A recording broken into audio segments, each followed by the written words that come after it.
I'm Rebecca Shepherd. Thanks for joining Friday Night Zoom. So we've got a bombshell in the charter, which Amanda's going to share with us, and it's going to validate what we've been saying since the beginning, that the charter was never ratified, and we're going to show you the evidence of that.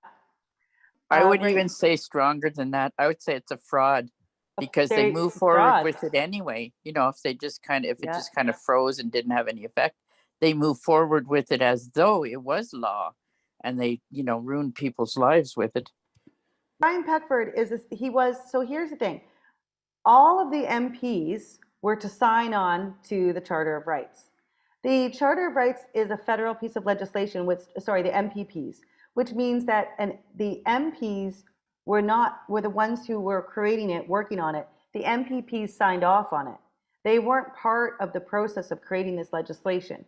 Now, with one exception, they could put forward amendments, and then the MPs would have to decide if that amendment was going to be carried and changes would be made. That's the only way they could affect. And Peckford doesn't talk about any amendment he put forward. Instead, he says he was right at the table crafting it and everything else. Full of shit. Mm-hmm. Full of shit. That's just total bullshit. Yeah. And he's not in any of the documentation that we've read. You can go back and look at the Special Joint Committee between 1980 and 1981. You will not see his name in there. You'll see a lot of other interesting things like interference from the Bar Association and interference from the UN. So that's interesting. But I just, we need to just understand jurisdiction, because MPs don't work on provincial matters, and MPPs don't work on federal matters. Obviously, they were part of the signatory process, and they could request amendments. But I just want to clarify that, because that's just how the system works. So Amanda's going to do a screen share for us now. Under section 59.1 right here.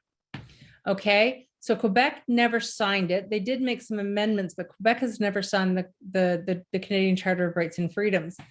It's because Quebec's never signed the Canadian Charter of Rights and Freedoms that it has never been ratified under Section 59 of the Constitution Act. Now, apparently they did take it to the Supreme Court of Canada, but here's the thing. The Supreme Court of Canada can't create law. They can only affirm law that has been created. And that's a distinction that people need to understand. The Supreme Court doesn't represent the people of Canada. All they can do is affirm the law that has been created. And what they try to do is then run around and get the Supreme Court to create the law. But because they didn't then run around, it's not valid. Okay. This was sent to us, and this is the nugget. This is it. This is what we've been talking about.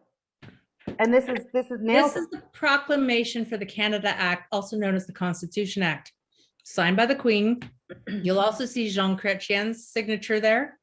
Down at the bottom, I don't actually recognize these other signatures, but the point is this is a proclamation that was signed by the Queen for the Canada Act. Now I'm going to zoom in so everyone can see it more clearly, including myself, because I have to read this. And here's where it gets interesting, right here, paragraph 5. And whereas Section 58 of the Constitution Act 1982, set out in Schedule B to the Canada Act, provides the Constitution Act 1982 shall be subject to Section 59, therefore come into force on a day to be fixed by proclamation issued under the Great Seal of Canada. It is saying right here that it has to be subject to Section 59. In other words, it needs to be ratified. And once it's subject to Section 59 and ratified under Section 59, then it'll come under the Great Seal of Canada. It has never come under the Great Seal of Canada. It simply is under the Great Seal of the United Kingdom. So folks, the charter is not valid. It has never had royal assent in Canada, because it's saying here they have the permission to make the constitutional changes here in Canada. Therefore, once you got that permission, you have to follow through with it. And if you don't, you're still under their rule. So this is the proclamation. This is the thing. When everyone says, well, there's the Queen signing it in England, and there's a video of the Queen signing something that we can't see what it is. This is what she was signing. And so what this is go ahead and do it, guys. Here you go. Go ahead and do it. UK. It's a UK document. Yes. And she's giving it royal assent. And what it is the UK is saying to Canada, you have our permission to break off and establish your own constitution, and thereafter make all changes to your constitution without going through the British Parliament, and in all topics, because we had some topics that we could make changes for before, like smaller issues, but this was everything from, soup to nuts. We could do it ourselves. And then she says the only trick is it has to be ratified under Section 59. And then Amanda will show you what the Constitution says about that ratification. Mm-hmm. Mm-hmm. No proclamation has been issued under Section 59. Whereas in the past, certain amendments of the Constitution of Canada have been made by the Parliament of the United Kingdom at the request and with the consent of Canada, and whereas it is in accord with the status of Canada as an independent state that Canadians be able to amend their constitution in Canada in all respects, and whereas it is desirable to provide in the Constitution of Canada for the recognition of certain fundamental rights and freedoms, and to make other amendments to the Constitution. And whereas the Parliament of the United Kingdom has therefore, at the request and with the consent of Canada, enacted the Canada Act, which provides for the patriation and amendment of the Constitution of Canada. And whereas Section 58 of the Constitution Act 1982, set out in Schedule B to the Canada Act, provides the Constitution Act 1982 shall, subject to Section 59 thereof, come onto force one day to be fixed by proclamation issued under the Great Seal of Canada. Now know you that we, by and which the advice of our Privy Council for Canada, do by this proclamation, our proclamation, declare that the Constitution Act 1982 shall, subject to Section 59 again thereof, come into force on the 17th day of April in the year of our Lord 1982. All of which our loving subjects and all others whom these presents may concern are hereby required to take notice and govern themselves accordingly. In testimony whereof we have caused these are letters to be made patent, and the Great Seal of Canada to be hereunto affixed at our city of Ottawa, the 17th day of April in the year of our Lord 1982, and in 31st year of our reign, by Her Majesty's command. And then you have the Registrar General of Canada and the Prime Minister of Canada, which is Trudeau, of course, at the time. And of course, as you've already seen from the end notes, and I'm just going to pop back to the end notes for a second. No proclamation has been issued under Section 59. Bam! Mic drop. That's in the Constitution. Charter's a fraud. Yep. And anyone who's telling you to use the charter and who's fighting so adamantly for you to use the charter, you need to ask yourself why, especially when they know about the Bill of Rights and refuse to acknowledge that the bill is actually being successful. I just want to quote something from the chat. Those rat bastards. You are correct. Rat bastards. Exactly. And this is jaw dropping. This is the biggest scam. We've been living under a scam for 40 years. 40 years to almost to the date. It's also a destructive piece of legislation. It's seditious. It undermines common law. So it's seditious, treasonous. Mm-hmm. Yeah, because they conspired with the UN for that, because you see their piss all over that 1980 committee discussion about the charter having removed the right to property. And the NDP is right in there supporting that removal. And they brought in that professor who I never remember his name. Walter Tonopolsky. There you go, who was a member of the UN Human Rights Committee. And this is our bar, where we learn why the lawyers only use the charter. The bar jumped in and gave a position paper to Sven Robinson in support of removing the right to property. Okay, this is the document that we talk about. This is the Special Joint Committee between 1980 and 1981. And so this was the committee that was formed during the inception of the charter. And of course, there was a lot of dialogue, okay? But this just opened for me when I clicked on property rights section. Again, if Brian Peckford was involved with the creation of this charter, how would he not know this? I'm reading from this committee. More than any other section, Section 1 was the target of virulent criticism by human rights groups. Gordon Fairweather, Chief Commissioner of the Canadian Human Rights Commission, called Section 1 seriously flawed and entreated, I don't think I said that correctly, the members of the committee to not let this bill pass into Parliament with Section 1 in its present form. The Canadian Bar Association proposed the complete elimination of Section 1. That's interesting. Fearing that it might destroy the entire process of the Charter. The National Action Committee on the Status of Women famously dubbed Section 1 the Mack Truck Clause for being so broad as to allow a Mack truck to drive right through the Charter. In total, 46 groups and 26 individuals made written submissions on Section 1, with 38 groups and 17 individuals rejecting it.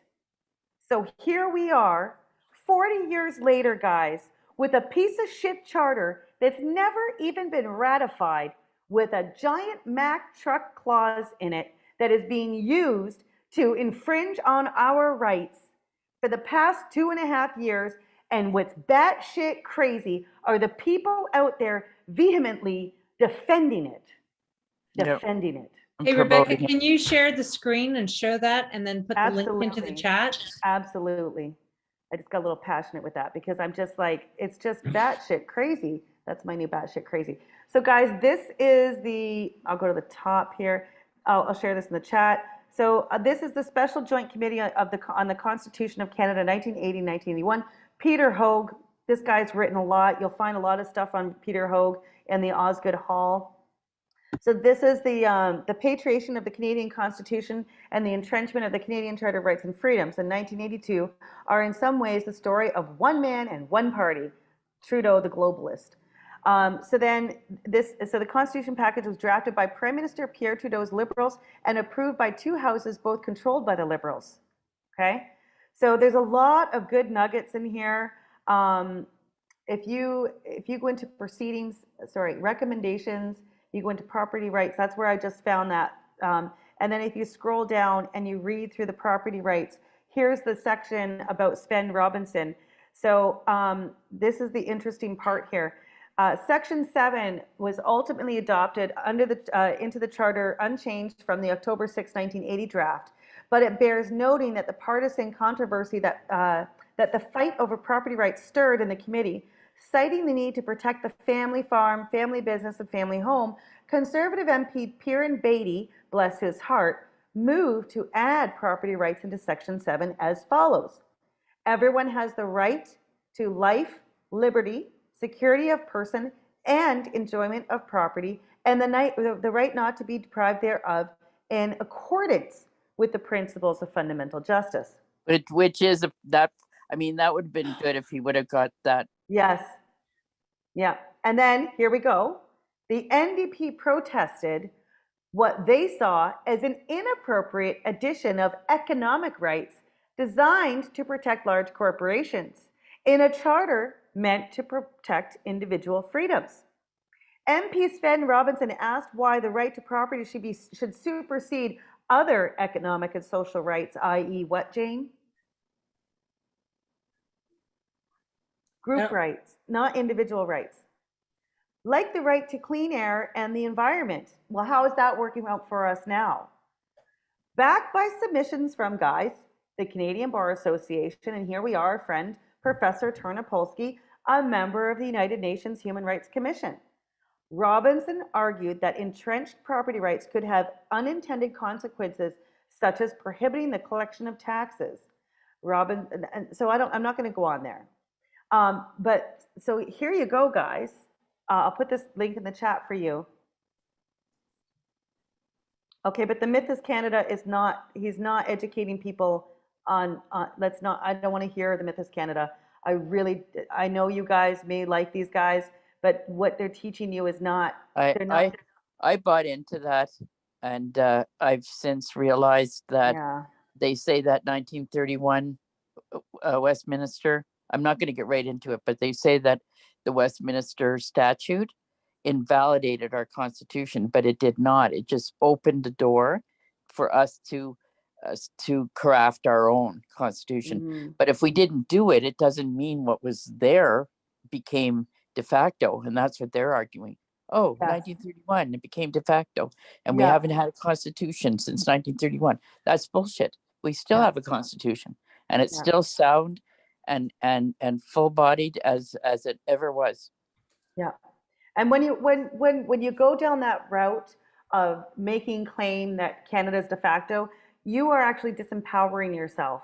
So, you know, we have legal, you got to remember, guys, we have the legal provisions on our side. They don't. And we're seeing that more and more in the courts. And we're seeing now that people are standing up for themselves and saying no, and here's why, that they're not, that they're winning.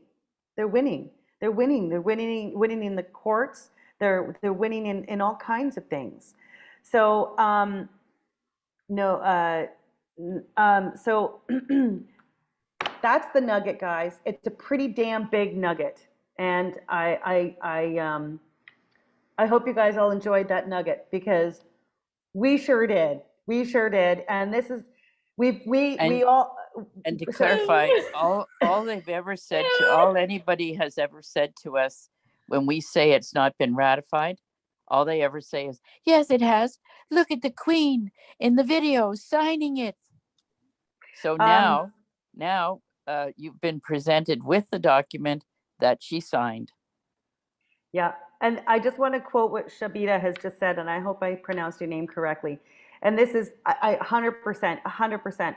This proves why we need to continue trusting ourselves, and when you're a truth seeker, clowns are always trying to play games with our intelligence.